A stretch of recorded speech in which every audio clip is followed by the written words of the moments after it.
So, hi everyone, I am SK Sinha with my sixth lecture video on remote sensing.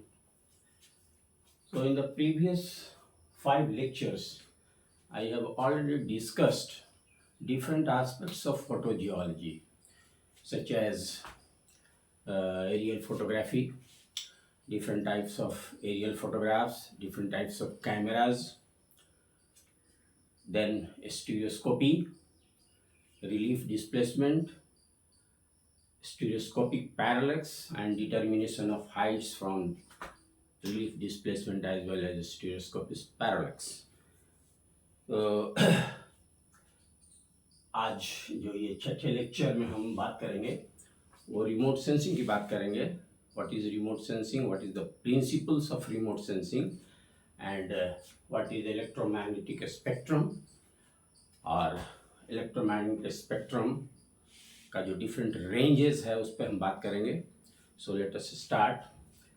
So, first of all, we will discuss about the principles of remote sensing.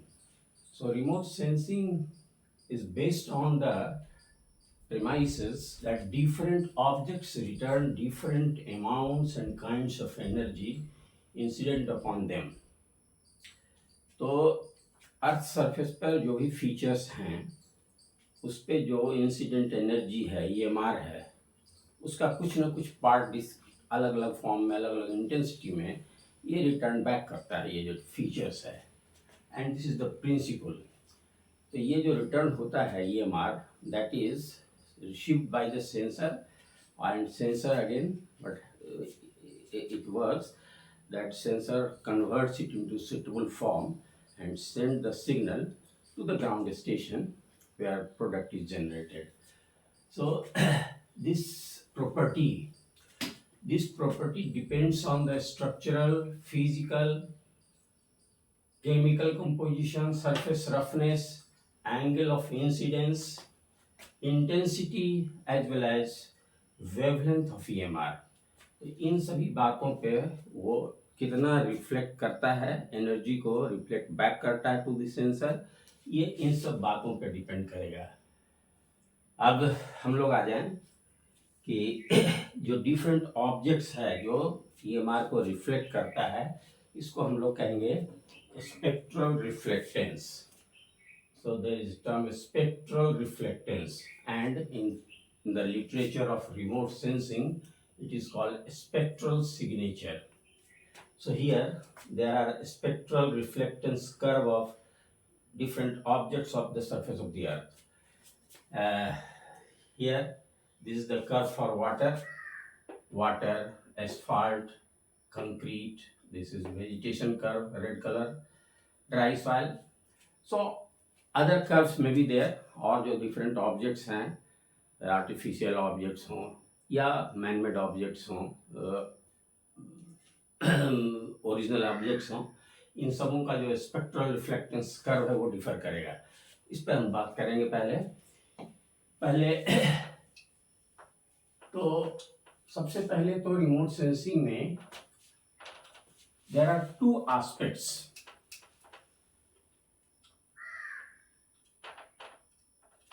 There are two aspects of remote sensing.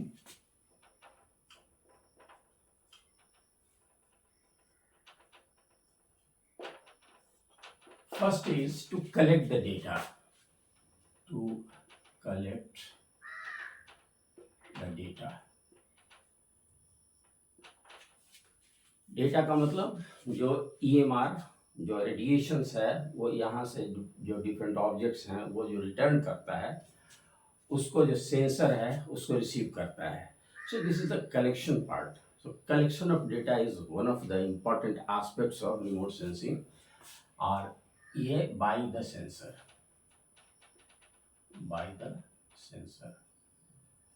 तो sensor is located far away from the earth surface.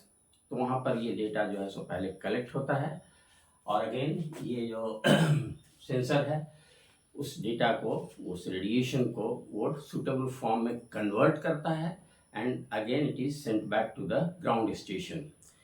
तो ground station earth surface पर कहीं पर एक है, established है.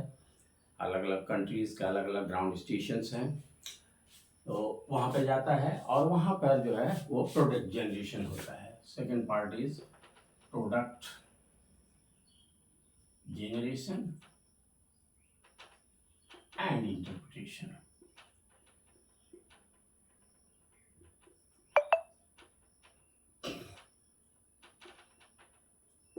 So these are the two aspects of remote sensing. First is to collect the data with the help of sensor, convert into suitable form, and then send the signal to the ground station where products are generated. तो ये और product दोनों तरह से हो सकता है, in the form of image, photo के जैसा हो सकता है, और डिजिटल फॉर्मेट में भी हो सकता है। तो इट में बी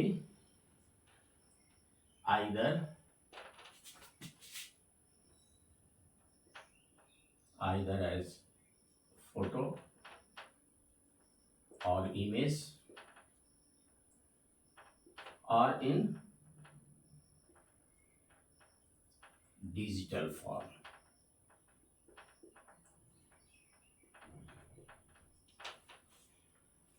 तो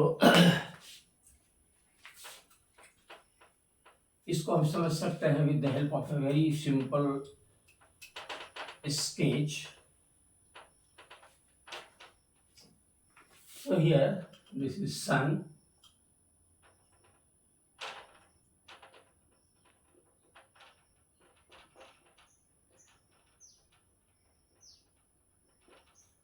and this is earth surface.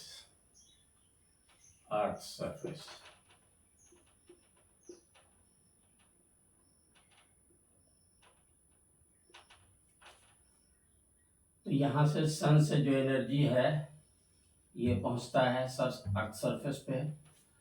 So this is EMR virtually electromagnetic radiation, so it reaches the ground, और यहाँ से जो भी ऑब्जेक्ट है, ग्राउंड फीचर जो भी है, ये कुछ ना कुछ एनर्जी को रिफ्लेक्ट करता है।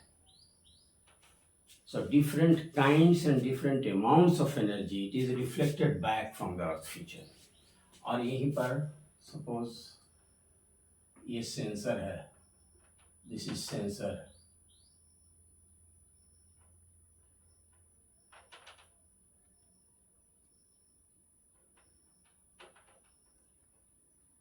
this is sensor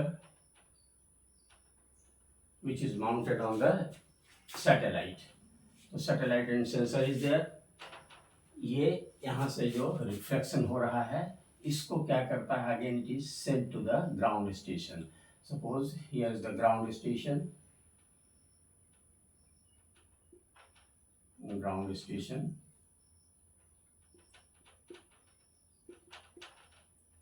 so signal is transmitted to the ground station here, and यहाँ पर डेटा जनरेशन होगा, data generation. So this is basically the how remote sensing system works. So this diagram shows the how remote sensing system works. So now come to the spectral reflectance curve for different objects.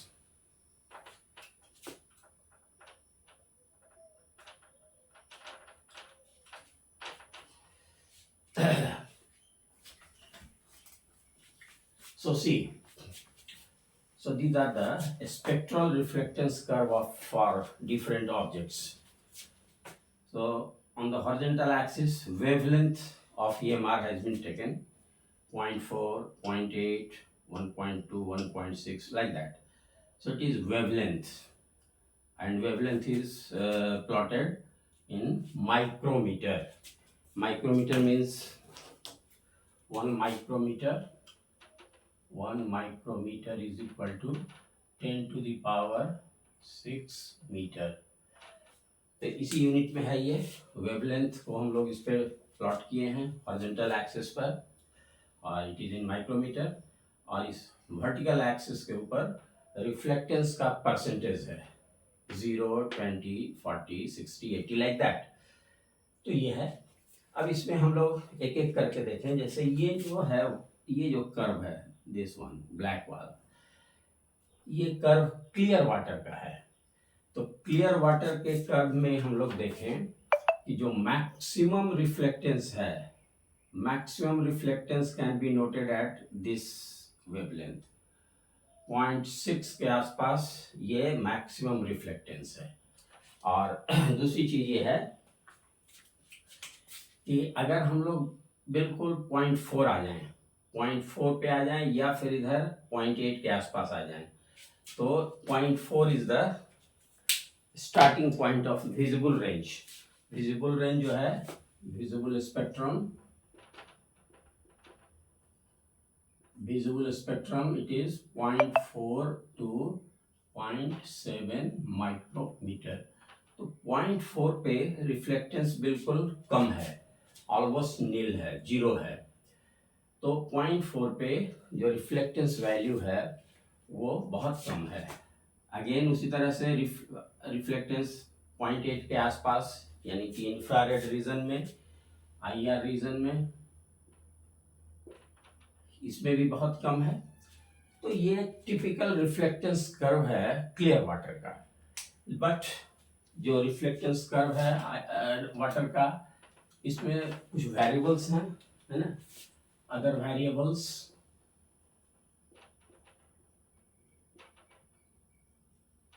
यानी there are certain factors जो कि reflectance के, water के reflectance को affect करता है। जैसे क्या क्या हो सकता है? पहला तो हो सकता है silt content, silt, organic content.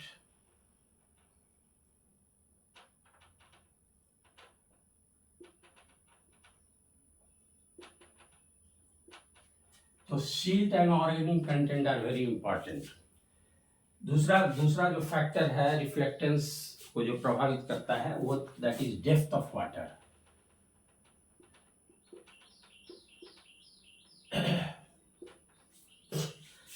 तो जो क्लियर वाटर का रिफ्लेक्टेंस होगा वो डिफरेंट होगा अगर वाटर सिल्टेड है, उसमें सिल्ट कंटेंट ज़्यादा है, ऑर्गेनिक कंटेंट ज़्यादा है, तो वो डिफरेंट होगा। तो सिल्ट कंटेंट, ऑर्गेनिक कंटेंट अगर है वाटर में अधिक, then reflectance will be more. Similarly depth of water भी एक वेरिएबल्स है। डेप्थ वाटर का ज़्यादा अगर होगा तो रिफ्लेक्टेंस कम होगा, शैलो डेप्थ है रिफ्लेक्टेंस ज़्यादा होगा। So these are the variables. और हर ऑब्जेक्ट जो भी फीचर है तो certain factors are there. So ये जो कर्व है बिल्कुल आइडियल कर्व है। तो this is clear water curve. इसके बाद दूसरा हम लोग देखें, ये ब्रॉकन लाइन में एक दिखाया हुआ है, ये एस्फॉल्ट का रिफ्लेक्टेंस कर्व है। तो इसमें हम लोग देख रहे हैं कि विथ वेवलेंथ के हिसाब से there is no much changes, almost straight line है। यहाँ पर आकर के थोड़ा स्लाइटली रिफ्लेक्टेंस कम हो रहा है। इसके बाद जो तीसरा जो बहुत इंपॉर्टेंट है वो है वेजिटेशन का कर्व। तो ये जो रेड कलर में जो दिखाया हुआ है, ये जो रेड कलर का जो ये कर्व है, ये this is spectral reflectance curve of vegetation. तो इस वेजिटेशन में हम लोग देखते क्या हैं कि यहाँ पर इस जगह पे रिफ्लेक्टेंस वैल्यू बहुत ज़्यादा है, पिक है। तो इसका मतलब हुआ कि दूसरी तरफ कहीं कहीं पर ये जो कर्व है बहुत नीचे चला गया है, यानी कि ये जो रिफ्लेक्टेंस वैल्यू है इट इज़ वेरी लेस। तो वेजिटेशन के केस में there is a strong absorption by chlorophyll in the visible part of the spectrum. Visible part of the spectrum में strong absorption है। तो ये देखा जाए यहाँ पे, this one there is a sudden dip। तो ये डिप होने का मतलब कि रिफ्लेक्टेंस वैल्यू कम है, एब्जॉर्प्शन हो रहा है ज़्यादा, and it is due to the presence of chlorophyll in the plants. और स्पेशली कई तरह के हैं, क्लोरोफिल ए है, क्लोरोफिल बी है। तो क्लोरोफिल ए जो है it is mostly responsible for strong absorption in the visible parts of the spectrum.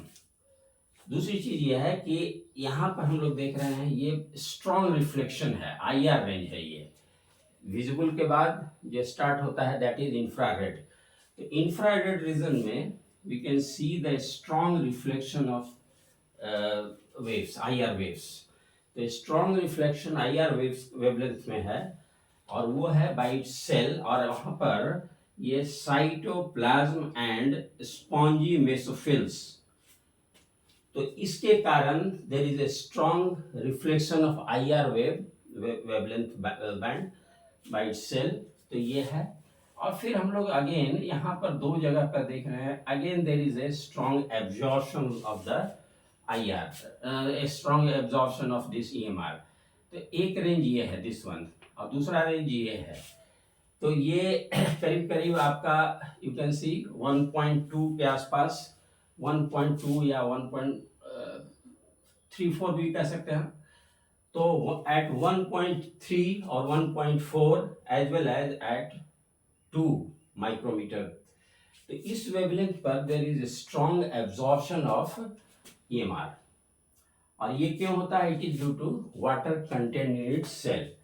तो यहाँ और यहाँ पे इस वेवलेंथ बैंड में there is a strong absorption.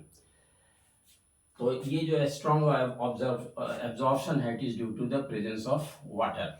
तो ये हो गया। इसके बाद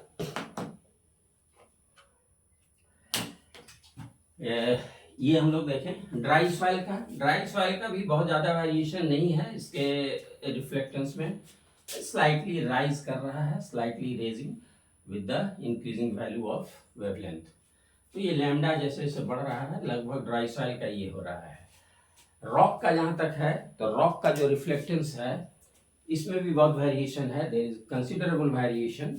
और फैक्टर्स, बहुत सारा फैक्टर्स हो सकता है। First of all the mineralogical composition of the rock, igneous rock हो सकता है, सेडिमेंट्री रॉक हो सकता है, मेटामॉर्फिक, अगेन इग्नियस में बेसिक रॉक हो सकता है, एसिडिक रॉक हो सकता है। So depending upon the mineral composition, एक डार्क रॉक हो सकता है, उसका रिफ्लेक्टेंस डिफरेंट होगा। लाइट कलर्ड जो रॉक है उसका रिफ्लेक्शन डिफरेंट होगा।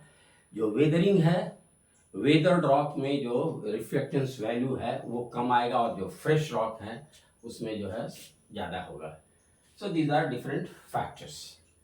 नाउ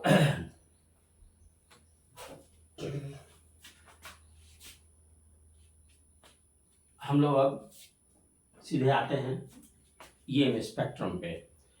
क्योंकि EM स्पेक्ट्रम एक लिंक है, this is the link between the sensor, ground object and ground station.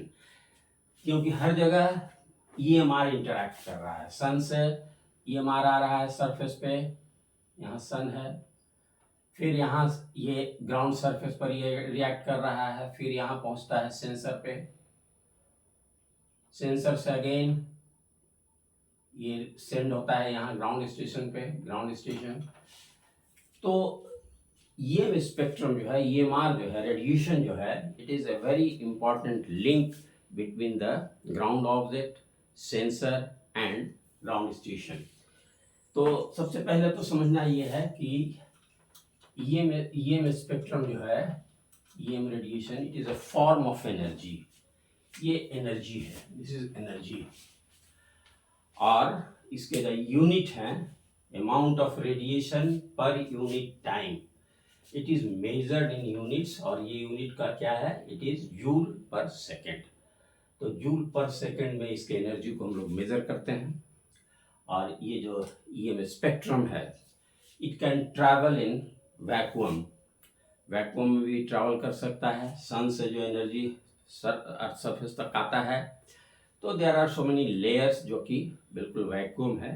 तो in the vacuum it can travel, and this is the speed of the radiation. वही light का जो speed है वही speed है, virtually light ही है। EM spectrum is nothing but the light. और लाइट का जो स्पीड है that is 300 million metre per second. इसको किलोमीटर में हम लोग करें तो this is 3 lakh kilometre, 3 lakh kilometre per second. This is in metre, 300 million metres per second. इसको किलोमीटर में हम लोग करेंगे तो this is 3 lakh kilometre per second. तो ये है। दूसरी चीज़ ये है कि जो EM स्पेक्ट्रम है, as the name implies, electromagnetic spectrum, इसका मतलब कि इसमें दोनों ही वेक्टर है, electrical as well as magnetic. तो ये जो डायग्राम है इसमें दोनों ही वेक्टर दिखाया हुआ है, इलेक्ट्रिक फील्ड भी दिखलाया हुआ है एंड मैग्नेटिक फील्ड भी दिखलाया हुआ है। तो ये जो वेव है, it is in the form of wave.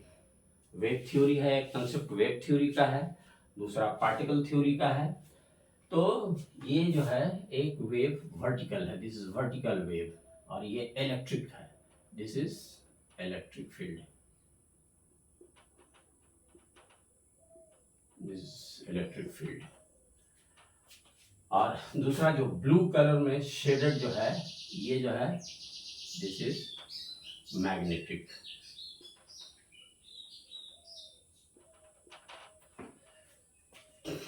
तो this is electrical field of EMR and this is magnetic field of the EMR है।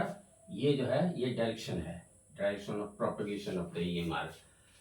अब इसमें एक दो चीज समझना है, जैसे एक हो सकता है ये डिस्टेंस, मतलब 2 points situated on the similar position on the wave surface, तो इसको कहते हैं हम लोग wavelength, it is denoted by lambda. तो distance between crest to crest, first crest to second crest, ये हो सकता है, या इस डिस्टेंस को भी लिया जाए, सेम आएगा, trough to trough, this distance is also wavelength. तो इस तरह से वेवलेंथ एक डिफाइंड होता है, इसको लैम्डा से डिनोट करते हैं। दूसरा इसमें एक टर्म है दैट इज कॉल्ड एम्पलीट्यूड।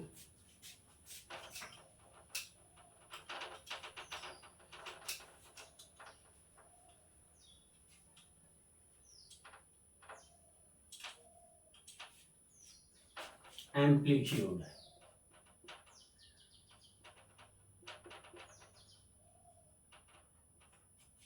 तो ये एम्पलीट्यूड है, जो मैक्सिमम डिस्प्लेसमेंट है,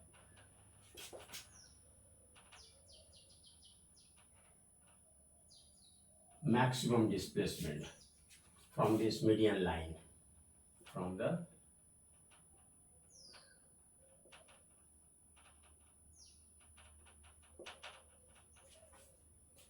तो ये है। दूसरा एक और टर्म इसमें है जिसको समझना है, दैट इज कॉल्ड फ्रीक्वेंसी।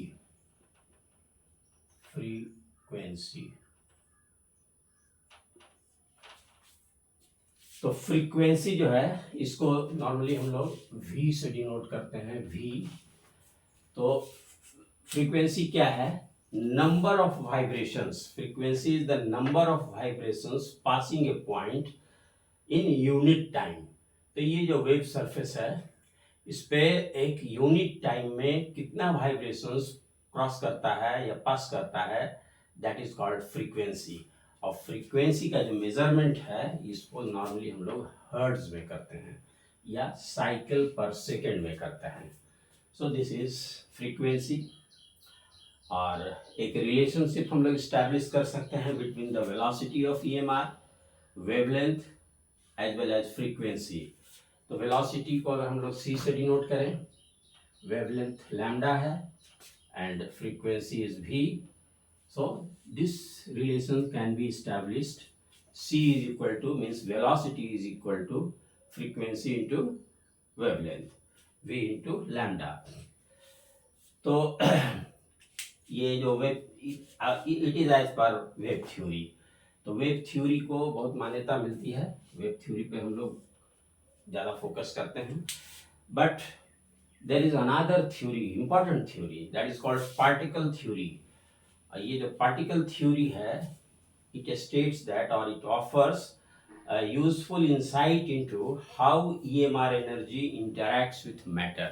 तो जहाँ तक एनर्जी और मैटर का इंटरैक्शन की बात है, अर्थ फीचर है, अर्थ का फीचर उसके साथ जो EMR है वो इंटरैक्ट करता है, इसलिए जो पार्टिकल थ्योरी है इट बिकम्स इम्पॉर्टेंट।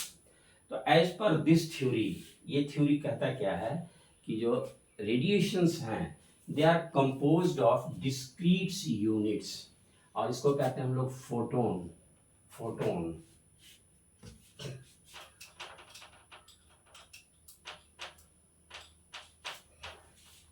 तो पार्टिकल थ्योरी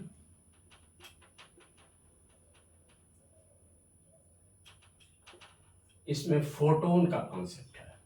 फोटोन यानी जो रेडिएशंस हैं they are made up of photons और quanta. Quanta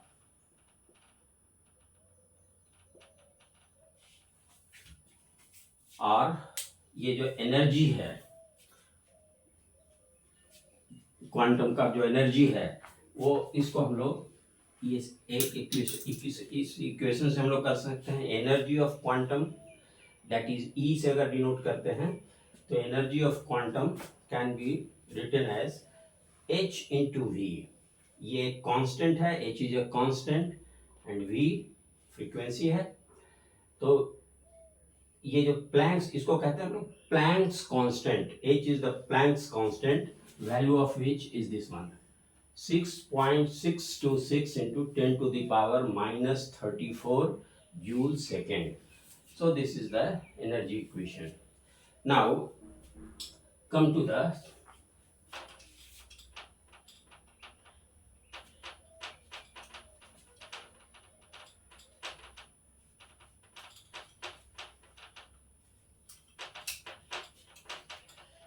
range of the EMR। तो ये पूरा जो है पूरा बैंड है EMR का, और सबसे जो शॉर्टेस्ट एंड पे अगर हम लोग देखें तो इट इज कॉस्मिक रे, और लॉन्गेस्ट वेवलेंथ वाला है that is called radio wave और टेलीविजन वेव। तो cosmic wave of course very small in terms of wavelength. इसके बाद ये गामा रे है, गामा रे, gamma ray, X ray, then ultraviolet, UV, ultraviolet,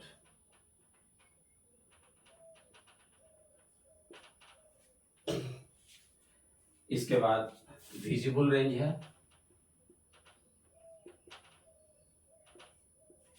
ये जो विजिबल रेंज ऑफ स्पेक्ट्रम है it is used by our human eye. इसी range में हम लोग देख सकते हैं, beyond that we cannot be able to, we are not able to see any object. ये विजिबल रेंज इंपॉर्टेंट है। विजिबल के बाद एक इंफ्रारेड है, infrared, in short it is called IR। इसके बाद माइक्रोवेव है, माइक्रोवेव,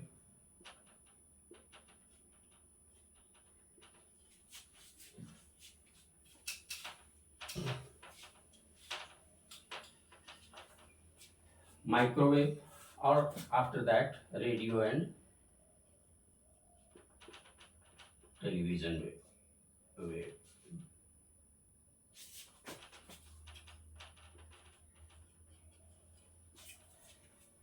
तो इसमें जो है remote sensing point of view से visible spectrum is very important, infrared ये भी बहुत इंपॉर्टेंट है, एंड माइक्रोवेव रिमोट सेंसिंग ये तो बिल्कुल अलग ब्रांच भी हो जाता है।